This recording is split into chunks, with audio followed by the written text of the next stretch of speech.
ಉತ್ತರ ಕರ್ನಾಟಕದ ಹೆಮ್ಮೆಯ ರೈತ ಧ್ವನಿ ಟಿವಿ ಚಾನೆಲ್, ಬೆವರಿಗೊಂದು ಭರವಸೆ.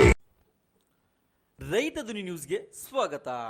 ಲಕ್ಷ್ಮೇಶ್ವರ ತಾಲೂಕಿನ ಎಲ್ಲಾ ಗ್ರಾಮ ಪಂಚಾಯಿತಿ ವ್ಯಾಪ್ತಿಯಲ್ಲಿ ಡಿಸೆಂಬರ್ 1ರಿಂದ ಡಿಸೆಂಬರ್ 30ರವರೆಗೆ ತೆರಿಗೆ ವಸೂಲಾತಿ ವಿಶೇಷ ಅಭಿಯಾನದ ಹಿನ್ನೆಲೆ ತಾಲೂಕಿನ ಗೋಜನೂರು ಗ್ರಾಮದಲ್ಲಿ ಮಂಗಳವಾರ ತಾಲೂಕ್ ಪಂಚಾಯಿತಿ ಕಾರ್ಯನಿರ್ವಾಹಕ ಅಧಿಕಾರಿ ಕೃಷ್ಣಪ್ಪ ಧರ್ಮರ್ ಅವರು ವಸೂಲಾತಿ ಅಭಿಯಾನ ಕೈಗೊಂಡರು. ಈ ಸಮಯದಲ್ಲಿ ಮಾತನಾಡಿದ ಅವರು, ಪ್ರತಿ ಗ್ರಾಮಗಳು ಅಭಿವೃದ್ಧಿ ಹೊಂದಬೇಕಾದರೆ ಗ್ರಾಮಸ್ಥರು ಪಂಚಾಯಿತಿಗೆ ತಮ್ಮ ತೆರಿಗೆಯನ್ನು ತುಂಬಿ ಪಂಚಾಯಿತಿ ಅಭಿವೃದ್ಧಿಗೆ ಸಹಕರಿಸುವುದು ಅಗತ್ಯವಾಗಿದೆ. ಅದಕ್ಕಾಗಿ ರಾಜ್ಯಾದ್ಯಂತ ಅಭಿಯಾನ ಹಮ್ಮಿಕೊಂಡಿದ್ದು ಎಲ್ಲಾ ಗ್ರಾಮಸ್ಥರು ತಮ್ಮ ತೆರಿಗೆಯನ್ನು ಪಾವತಿಸಿ ಎಂದು ಸಲಹೆ ನೀಡಿದರು. ಪಂಚಾಯಿತಿ ಅಭಿವೃದ್ಧಿ ಅಧಿಕಾರಿ ಮಂಜುನಾಥ್ ಮಲ್ಲೂರ್ ಅವರು ಮಾತನಾಡಿ, ಪ್ರತಿ ಗ್ರಾಮದ ಅಭಿವೃದ್ಧಿಗೆ ಗ್ರಾಮಸ್ಥರೇ ಯಜಮಾನರು ಇದ್ದಂತೆ.